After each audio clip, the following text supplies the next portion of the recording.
마태복음 17장 1절부터 8절까지 낭독하겠습니다.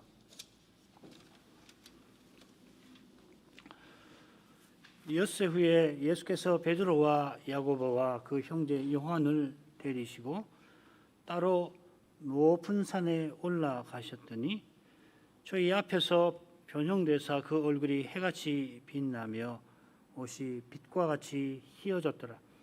때에 모세와 엘리야가 예수로 더불어 말하는 것이 저희에게 보이거늘 베드로가 예수께 여짜와 가로되 주여 우리가 여기 있는 것이 좋사오니 주께서 만일 원하시면 내가 여기서 초막 셋을 짓되 하나는 주를 위하여 하나는 모세를 위하여 하나는 엘리야를 위하여 하리이다. 말할 때에 호련히 빛난 구름이 저희를 덮으며 구름 속에서 소리가 나서 가로되 이는 내 사랑하는 아들이요 내 기뻐하는 자니 너희는 저의 말을 들으라 하는지라. 제자들이 듣고 엎드려 심히 두려워하니 예수께서 나와 저희에게 손을 대시며 가라사대 일어나라 두려워 말라 하신대 제자들이 눈을 들고 보매 오직 예수 외에는 아무도 보이지 아니하더라.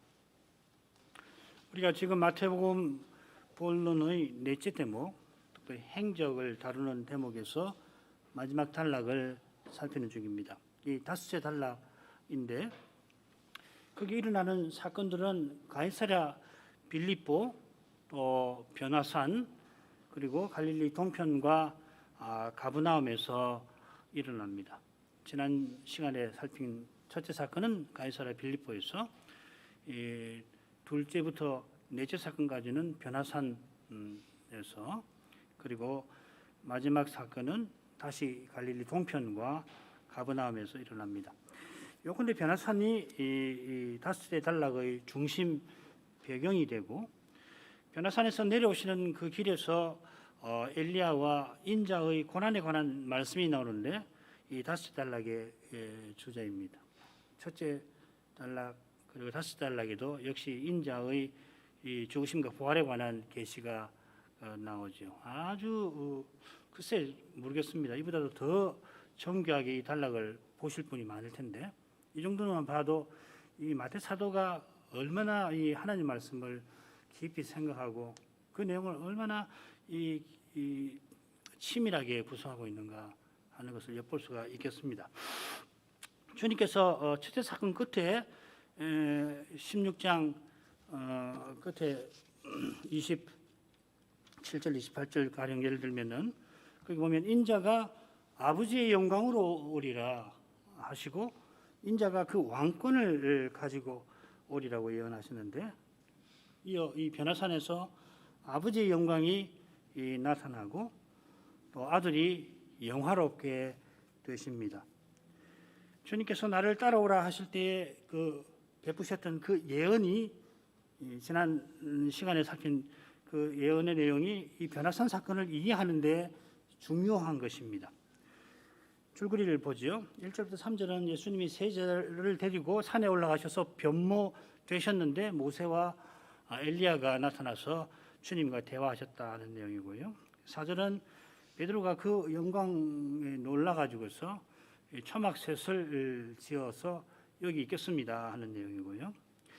5절은 그때 영광구름이 제자들을 덮고서 성부의 음성이 들리는데 핵심은 너희는 저의 말을 들으라 하는 겁니다. 그 다음 6, 7절은 그때 이제 제자들이 심히 두려워해서 땅에 엎드리니까 주님이 손을 대시고 일어나라 두려워 말라 하십니다. 그리고 8절은 제자들이 눈을 들고 보니까 예수님 외에는 아무도 보이지 아니하였다 하는 내용입니다. 엿새 후에 예수님이 세 제자를 데리고 높은 산에 올라가시는데 거기서 주님의 용모가 찬란히 변모되시더니 모세와 엘리야가 나타나서 예수님과 더불어 말씀을 나누십니다. 특별히 그 장면이 제자들에게 보였다 하였습니다. 이 놀라운 광경에 베드로가 주님께 초막 셋을 지어드리고 싶다, 거기 있고 싶다 하죠. 마가는 그때 이 베드로의 말을 기록하면서 이는 저희가 심히 두려워하므로 저가 무슨 말을 하는지 알지 못함이더라 합니다. 무슨 말을 할지 모르면서도 자기 말을 하는 그들에게 성부께서 오셔서 너희는 저희 말을 들으라 명령하시죠. 5절 처음에 참 중요한 말이 사실 나옵니다. 저희가 말할 때에 그 말씀을 듣고 그들이 심히 두려워하여서 주님이 손을 대시며 두려워하지 말라고 하십니다. 그때 눈을 들어서 보니까 예수에는 아무도 보이지 않았습니다. 이 사건 핵심이 영광 중에 나타난 그 성부의 말씀에 있고, 말씀의 핵심은 제자들들어 그리스도의 말을 들으라 하는 것입니다. 그분의 말을 들어야 할 그 이유가 변모된 모습에 암시되어 있고, 모세와 엘리야와 더불어 대화하시는 거기에도 있습니다. 성부의 말씀은 전에 모세를 통하여 친히 하신 그 말씀이었고, 이어 엘리야가 누군가 예수님은 산에 내려가시는 길에서 밝히십니다. 모세도 엘리야도 예수를 알리는 소리에 불과하니 제자들이 예수만 보아야 합니다. 대략 줄거리가 이렇습니다. 자, 1절부터 3절 읽겠습니다. 엿새 후에 예수께서 베드로와 야고보와 그 형제 요한을 데리시고 따로 높은 산에 올라가셨더니 저희 앞에서 변형되사 그 얼굴이 해같이 빛나며 옷이 빛과 같이 휘어졌더라. 때에 모세와 엘리야가 예수로 더불어 말씀하는 것이 저희에게 보이거늘. 마태는 마가처럼 이 사건이 엿새 후에 있었다 기록합니다. 틀림없이 가이사랴 빌립보에서 베드로가 바른 고백을 드리고 예수님이 주님의 교회를 세우리라 하신 그 일이 있고 엿새 지난 후를 가리킵니다. 제7일이 되겠죠. 이미 말씀드린 대로 변화산에 가신 사건이 바로 앞선 사건과 붙어 있습니다. 그래서 사건을 연결시키는 거예요. 따로따로 있는 것이 아니라 두 사건은 긴밀하게 연결되어 있다. 다 연결되어 있지만은 특별히 그렇다는 겁니다. 바로 앞선 사건에서 예수님께서 아버지의 영광을 말씀하시고 이어 자기 영광, 인자가 왕권을 가지고 온다는 것은 영광이거든요. 인자 아들의 영광을 넌지시 보이셨는데 이제 아버지께서 인자의 영광을 제자들에게 보이시고 이어 아버지의 영광도 보이십니다.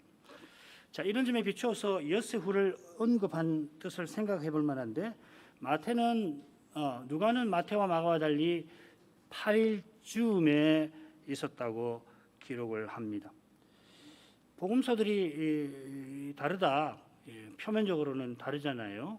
다름을 들어서 오류를 말하는 그런 무식한 교만한 무식에 혹은 무식한 교만에 빠지지 말고 마태와 마가가 왜 엿새라 하고 누가 선생은 8일이라 하는지를 겸손히 배울 것입니다. 마가가 엿새 후를 말한 것은 주님께서 교회를 세우리라는 약속이 성취될 것을 엿새 후 제7일에 성취될 것을 암시하며 그 광경을 기록한 것 같고, 그러니까 지금 드러내 보이시는 인자의 영광이 어떤 영광인가를 보여준다는 것이죠. 메시아의 영광, 부활하신 그리스도의 영광. 누가가 8일쯤이라 한 것은 주님께서 왕권을 가져오시는 이 새로운 출발을 제8일이 구약에서 새로운 출발을 상징하는데 그런 새로운 출발을 가리키는 뜻으로 이 사건을 기록한 것 같습니다. 아마 일곱째 날 저녁 무렵에 아마 해가 지기 전에 예수님이 올라가셨고 그러면 엿새 후가 되는 거죠, 그죠?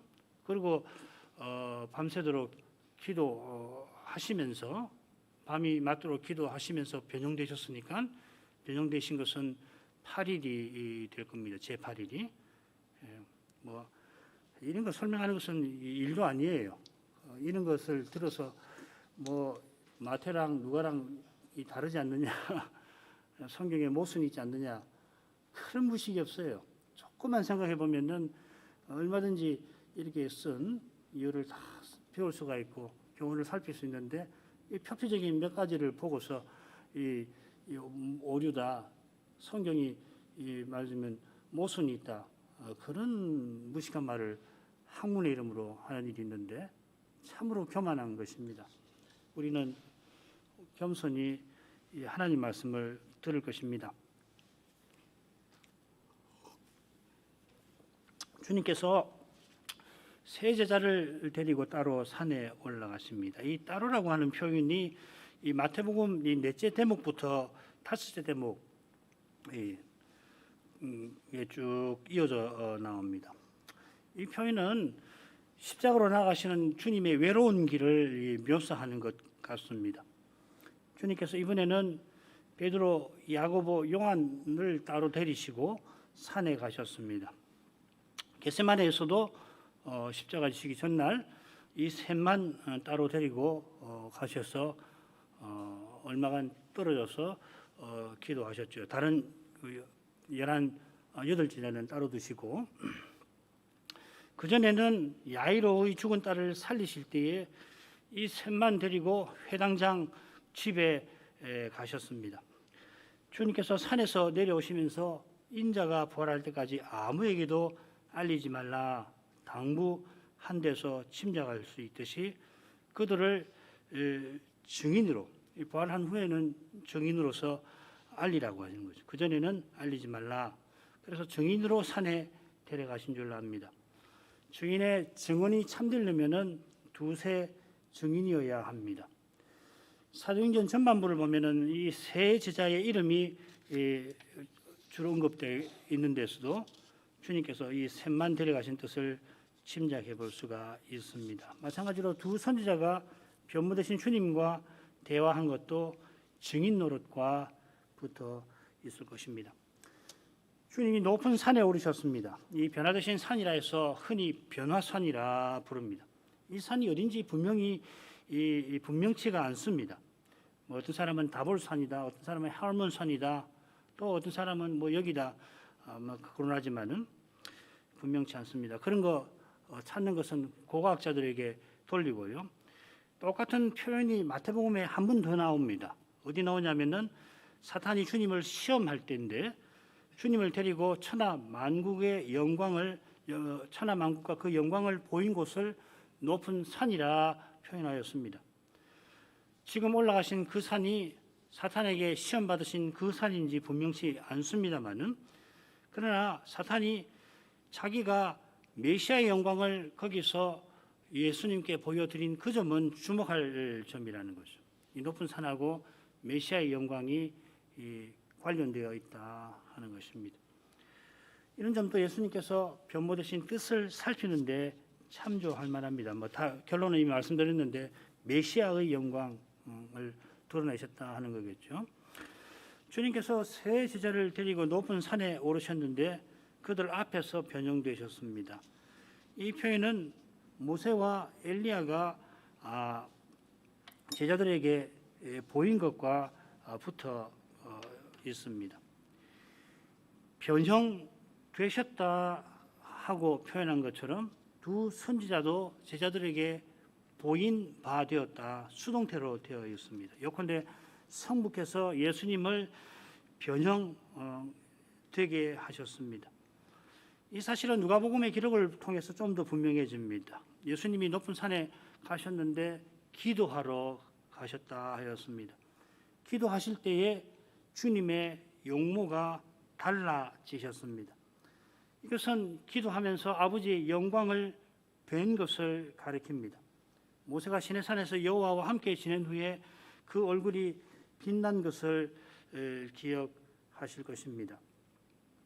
이 광경을 들어서 바울 사도는 복음을 전할 때에 주의 부활하신 그리스도의 영광이 나타나서 그 영광을 보는 사람이 그리스도의 형상으로 변형된다 교훈합니다. 우리가 그리스도의 인격과 사랑을 드러내는 것, 그것이 그리스도의 영광을 말씀에서 본 증거입니다. 지금은 청동거울로 보듯이 주님의 영광을 뵙기에 그처럼 우리에게 드러나는 주님의 인격도 희미합니다마는 주님의 영광을 직접 배울 때에 그리스도처럼 실로 영화롭게 우리가 변화될 것입니다. 변형되신 주님은 얼굴이 해와 같고 그 옷이 빛과 같이 희어지었습니다. 이 모습은 계시록 첫 장면을 떠오르게 합니다. 첫 장면 거기 이 계시록 그 표현도 보면은 예수님을 묘사할 때 맨 처음 발에 끌리는 흰 옷을 입고 가슴에 금띠를 띠셨다 했고, 그리고 마지막에 그 얼굴이 해가 힘있게 비치는 것 같더라 이렇게 되어 있어요. 요한에게 나타나신 주님은 촛대 사이에 다니시는 인자 같은 이시고 곧 산자라 내가 전에 죽었었느라 볼지어다 이제 세세토록 내가 살아있다 하십니다. 십자가 지시고 부활하신 주님께서 교회를 돌보시고 거룩한 통치를 드러내시는 분이심을 그 영광스러운 모습에서 드러내십니다. 바로 이것이 앞선 단락에서 특별히 16장 27, 28절에서 주님이 친히 알리신 그 계시인 것입니다. 주님께서 계시하신 그 일을 아버지께서 이루어 주십시오 기도하셨는데, 돌려서 생각하면은 오늘 저녁에 우리가 오후에 생각할 주제인데, 예수님이 이 높은 산에 올라가셔서 무엇을 기도하셨을까 한번 오늘 낮에 생각하고 오후에 오시기를, 또 오후 강설을 들으시기를 바랍니다. 예수님이 16장의 그 정경에서 그것을 놓고서 엿새 후에 예수님이 변화산에 올라가셔서 아버지께 무엇을 기도하셨겠나, 누가는 특별히 기도하러 올라가셨다고 기록하거든요. 무엇을 구하셨나, 거기에 대한 응답이 지금 변화산 사건인 것이거든요.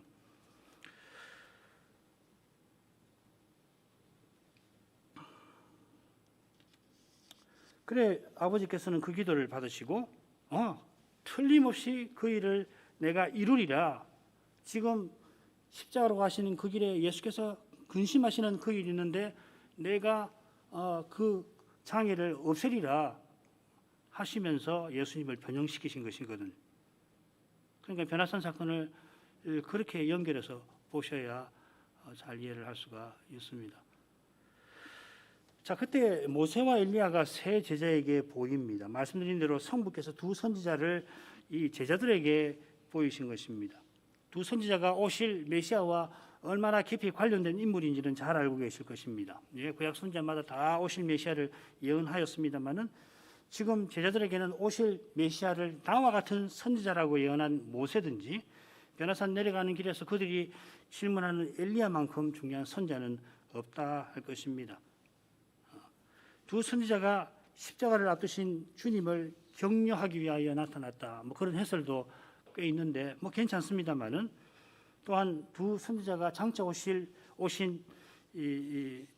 메시아를 장차 오신 메시아를 증언할 세 제자를 위하여 보임 바 된 것입니다. 두 선지자가 주님과 더불어 말씀을 나누었는데 그 내용이 누가복음에 이렇게 나옵니다. 장차 예수께서 예루살렘에서 별세하실 것을 말씀할세. 장차 별세할 것, 곧 이루실 떠나심이라고 되어 있습니다. 이 떠나심이란 말이 흥미롭게도 엑소두스, 영어로 엑소더스, 출애굽을 엑소더스라고 하잖아요. 이 장차 별세할 것이 예수님께서 곧 십자가에서 죽으심을 가리키더라도 결국 출애굽 같은 일을 이루실 것을 뜻할 것입니다. 이 엑소두스란 말이 출애굽 19장이나 히브리서 11장에서는 출애굽을 가리킵니다. 이것이 앞선 사건에서 말씀하신 예루살렘에서 많은 고난을 받고 죽으시고 다시 사실 그 일인 것입니다. 두 선지자가 나타나서 그런 중요한 말씀을 나눕니다마는 정작 제자들은 주님께서 변형되실 그때에 고나여 졸았습니다. 그들이 조는 중에 두 선지자가 나타나서, 그러니까 이미 나타나서 이야기하고 있는데 그들은 졸고 있고 두 선지자가 나타나서 주님과 말씀을 나누었던 것 같습니다. 다니엘도 보면은 천사가 밤모섬의 그리스도 같은 그런 영광스러운 모습으로 찾아올 때에 다니엘은 천사의 말소리에 깊이 잠들었습니다. 참 신비한 현상이죠, 그렇죠? 요한도 밤모섬에서 주님의 찬란한 영광에 엎드려져 죽은 자 같이 되었다. 그 죄로 말미암아 연약해진 인생이라 이는 이 거룩한 영광 앞에 설 때에는 견디지 못하는 거예요. 정신적으로 물론이고 정신적으로 견디지 못하니까 몸도 피곤해 가지고서 이렇게 엎드러지거나 졸거나 하는 현상이 생기는 걸 겁니다. 틀림없이 세 제자도 심히 두려워하다가 기진하여 졸았던 것 같습니다. 그러다가 확 깨어가지고 아주 깨어서 주님의 영광도 보고 또 두 선지자도 보았던 것 같습니다. 그러니까 처음에 올라가서 기도하실 때 기도하시다가 예수님이 변형되는 것을 보고는 놀래가지고서 졸았든지 아마 그랬던 것 같아요. 그리고 두 선지자가 나타났고 그런 다음에 이제 그 두 선지자하고 예수님이 이야기하시는 것을 설핏 들으면서 확 깨어서 변형되신 주님을 다시 보고 두 선지자도 보게 되었던 것 같습니다. 사건의 이 추이를 이렇게 살피면 마태, 마가, 누가를 종합해서 놓고 보면 그렇게 생각됩니다.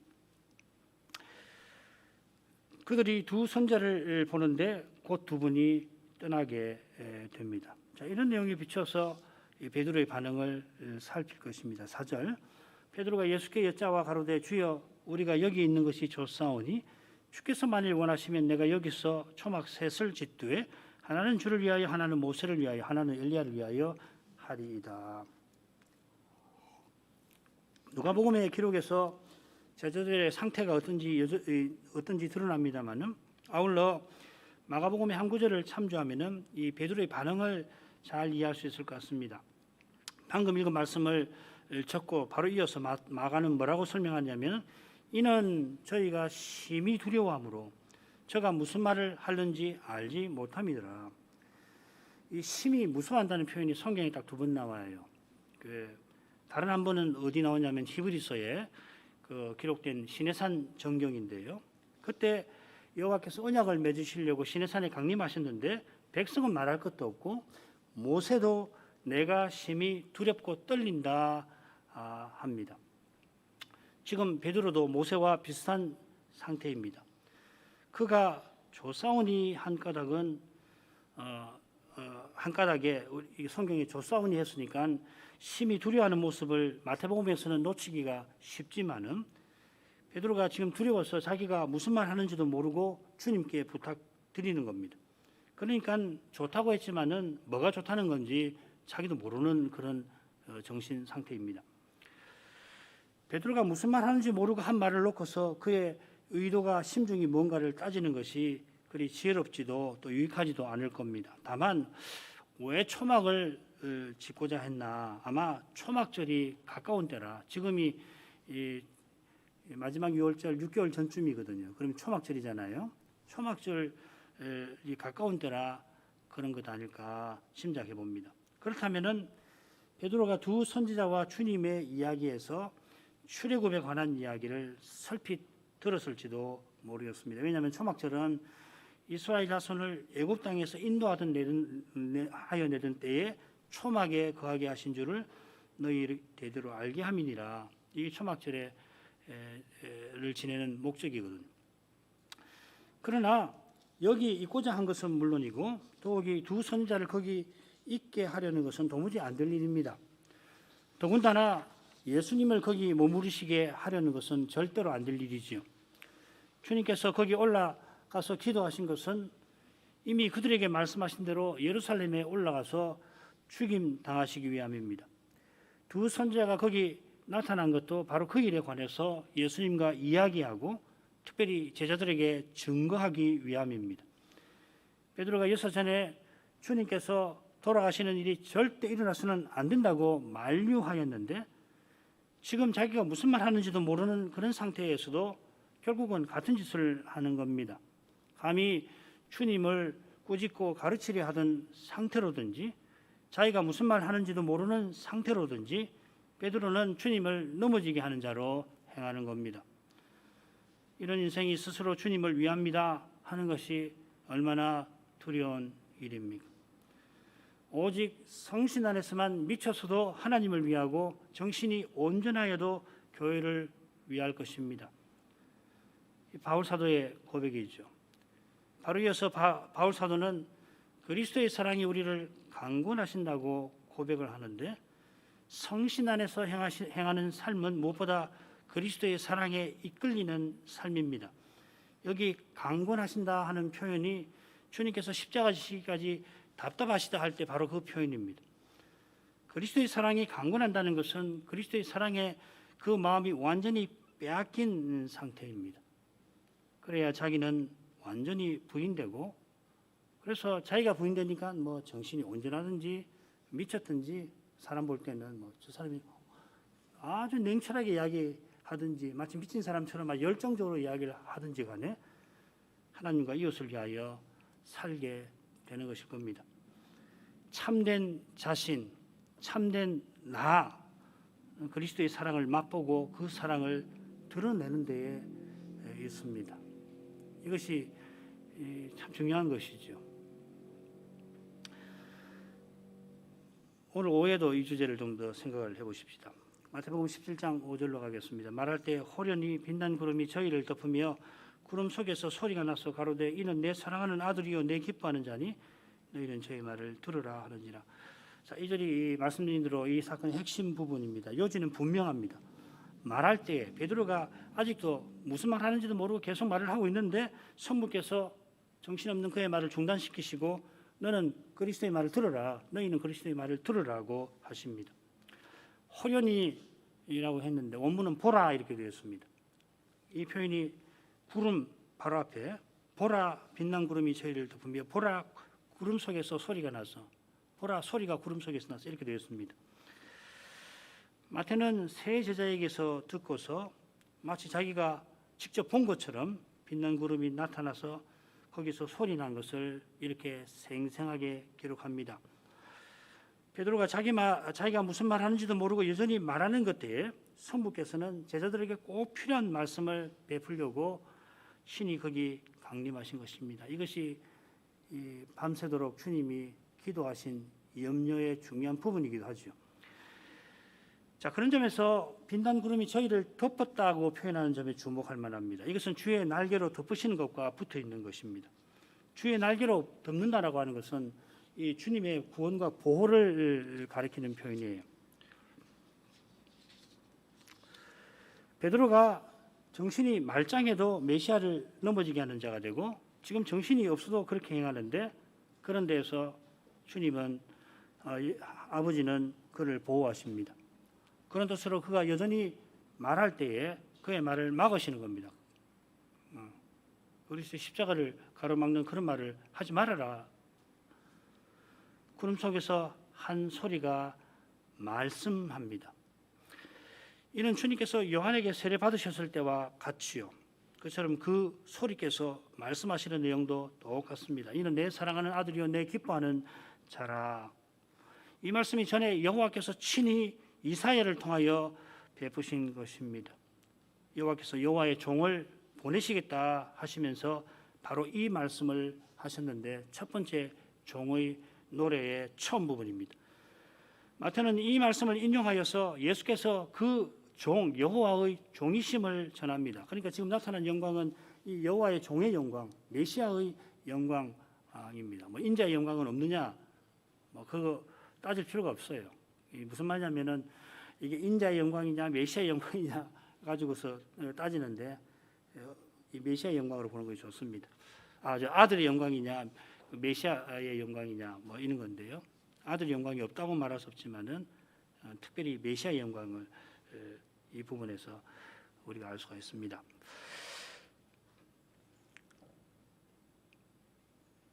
영광 구름과 이 말씀을 통하여서 아버지의 영광이 드러납니다.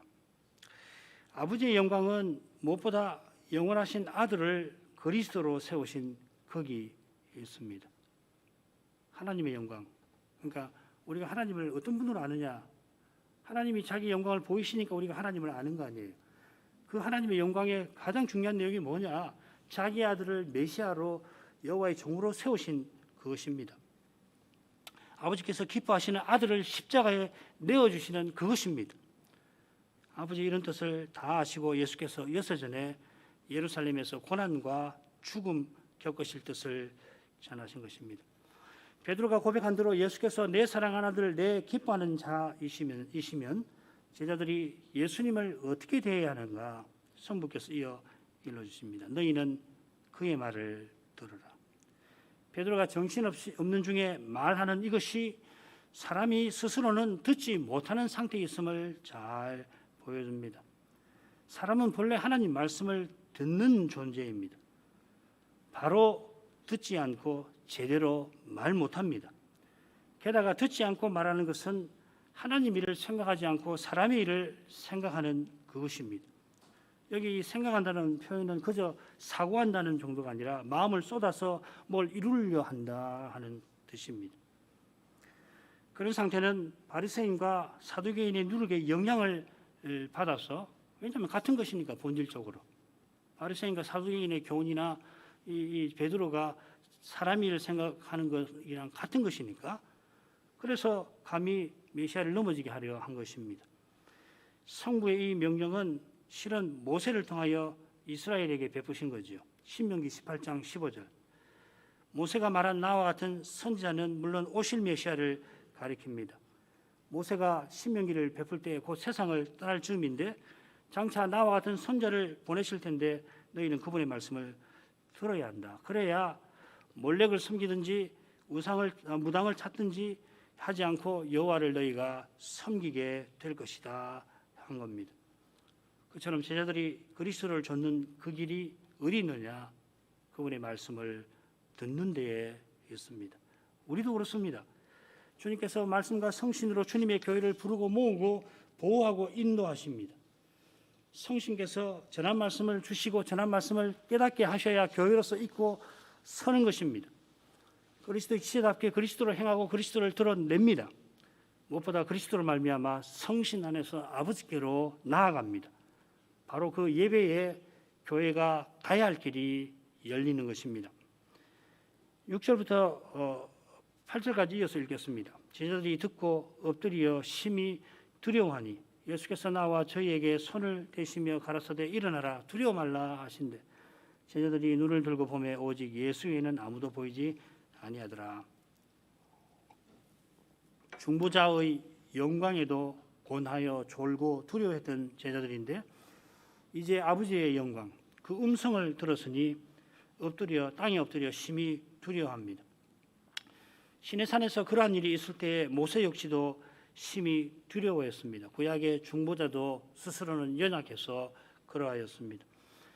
이런 사실에 비추어서 영광 구름이 그들을 덮었을 때에 그들이 놀라지 않았던 것은 아마도 영광 구름이 덮자마자 이 성부의 음성이 들렸기에 놀랄 틈이 없었을 수가 있었을 거고 어쩌면은 우리가 살핀 대로 영광 구름이 그들을 덮은 것이 그들을 보호하시는 것이라 그럴 수도 있을 것입니다.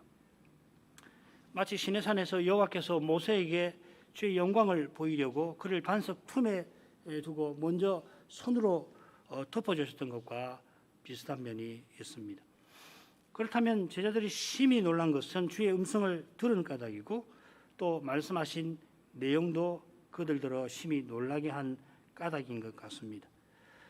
제자들의 귀에 들린 음성은 우리같이 큰 소리였을 것입니다. 그러나 너희는 저의 말을 들으라 하는 말씀이 주님의 말씀을 잘 듣지 아니하는 그들의 잘못을 다 드러내어서 그들로 심히 두렵게 했을 것도 같습니다. 이사야가 선자로 소명받던 그날에 영광 보좌를 뵙고 서랍들이 거룩하시도다 만군의 여호와여 찬송을 드렸는데 그 소리를 듣고는 그 광경과 그 소리에 화로다 나여 망하게 되었도다. 내가 입술이 부정한 자로다. 내가 입술이 부정한 자로서 입술이 부정한 백성께 가하여 만군의 여호와를 왕이신 여호와를 배웠음이로다 하였습니다. 우리 생각에는 인생 중에 가장 입술이 정결한 이사야이지만은 주의 거룩하신 앞에서는 자기가 얼마나 부정한지를 깨닫고 누구보다도 여호와의 말씀을 담을 수 없는 사람이라는 이야기죠. 입술이 부정하다는 말은. 그리고 망할 것만 같았습니다. 그때 예수께서 두려워하는 그들에게 부드럽게 손을 대시고 일어나라 두려워 말라고 하십니다. 바로 여기에 우리가 예수님의 말씀을 들어야 하는 이유가 있는 것입니다. 죄 있는 인생은 오직 이 중보자 예수 그리스도를 통하여만 하나님을 가까이 합니다. 우리가 오직 그리스도 안에서 그리스도를 옷 입고서 하나님 앞에 서는 것입니다. 그처럼 죄와 죽음의 두려움을 이기는 길이 오직 그리스도께 있습니다. 그분의 말씀을 듣는 데에 있습니다. 제자들이 일어나서 눈을 들어 보니 오직 예수님만 눈앞에 계십니다. 하나님의 임재에 두려워서 땅에 엎드렸다가 예수님 말씀을 듣고 겨우 눈을 들어 보았던 것인데 영광구름도 사라지고 두 선지자도 없어졌습니다. 그들의 눈에 예수님만 보입니다. 그 예수님의 말씀을 그들이 들으면 두 선지자의 말씀을 다 깨닫게 될 것입니다. 무엇보다도 그 두려우신 하나님을 아버지로 모실 것입니다.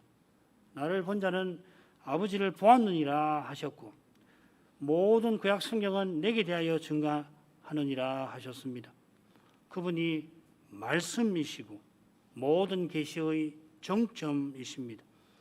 그래서 히브리서 선지자가 구속 역사의 마지막 부관을 달리고 있는 우리를 향하여서 믿음의 주여 또 믿음을 온전케 하시는 이인 예수를 바라보자 권한 줄 압니다. 십자가 지시고 부활하신 그분이 자기를 바라보는 우리를, 주님을 의지하는 우리를 끝까지 붙들고 또한 이끄실 것입니다. 기도하겠습니다. 거룩하신 아버지, 예수께서 제자들에게 비로소 주님의 십자가와 부활에 관하여 계시하신 후에 높은 산에 올라가 기도하셨습니다. 비로소 그 중차대한 일을 제자들에게 알리셨지만은 제자들이 여전히 사람의 일을 생각하는 터라 주님께서는 아버지의 인자와 성실하심을 간곡히 구하셨을 줄 압니다. 그리스도의 이 기도를 들으신 성부께서 내가 틀림없이 그 일을 이루겠다 밝히시되 특별히 주님의 말씀을 꼭 들어야 하는 제자들을 위하여서 그리스도를 변형되게 하셨습니다. 그처럼 두 선지자도 제자들에게 나타나게 하셔서 예수님의 별세 곧 십자가와 부활에 관하여 증인이 되게 하셨습니다. 그 중요한 때에 베드로나 두 제자는 정신없는 상태로도 주님의 길을 가로막는 그런 말을 내었습니다. 그러니까 내게 성부께서 너희는 저의 말을 들으라 말하지 말고 들으라 하신 줄 명한 줄 압니다. 사도의 모습에서 인생이 겸손히 그리스도의 말씀을 들어야 함을 깨닫습니다. 그처럼 예수께서는 자비하셔서 이런 저희에게 말씀을 듣게도 하시고 전하기도 하십니다. 얼마나 주님께서 우리를 오래 참으시는지요. 성신께서 늘 감화하셔서 저희가 그리스도의 몸으로 있게 하시고 그분의 지체로서 살 수 있도록 예수님을 바라보게 하옵소서. 하늘아버지께서 저희를 긍휼히 여기셔서 이 성신을 근심케 하거나 심지어 소멸케 하는 일을 하지 아니하게 하옵소서. 예수님의 이름으로 기도합니다. 아멘.